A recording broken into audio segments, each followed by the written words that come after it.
पैठण नगर परिषद निवडणुकीबाबत सर्व राजकीय पक्षांकडून मोर्चेबांधणी केली जात असल्याने पैठण शहराच्या राजकारणात क्षणाक्षणाला समीकरणे बदलत असल्याची स्थिती निर्माण झाली आहे। मतदार नागरिकांमध्ये यामुळे संभ्रमावस्था निर्माण झाली आहे। दरम्यान प्रभाग क्रमांक 1 मधून शिवसेनेची अधिकृत उमेदवारी बाळासाहेब कडुबाळ पठाडे यांनाच देण्यात यावी अशी आग्रहाची मागणी मतदारांमधून केली जात आहे। पैठण शहरातील प्रभाग क्रमांक 1 सुरुवातीपासूनच शिवसेनेचा बालेकिल्ला समजला जातो। या प्रभागातून शिवसेनेचे निष्ठावान कार्यकर्ते बाळासाहेब कडुबाळ पठाडे यांना शिवसेना शिंदे गटाची अधिकृत उमेदवारी देण्यात यावी अशी मागणी मतदार नागरिकांमधून केली जात आहे। बाळासाहेब पठाडे गेल्या 25 वर्षापासून शिवसेनेचे निष्ठावान कार्यकर्ते म्हणून नेहमी सक्रिय असतात।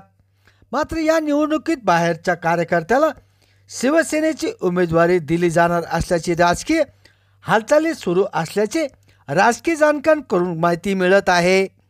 दरम्यान प्रभाग क्रमांक 1 मधून शिवसेनेची उमेदवारी बाळासाहेब पठाडे यांनाच देण्यात यावी अशी मागणी केली जात आहे।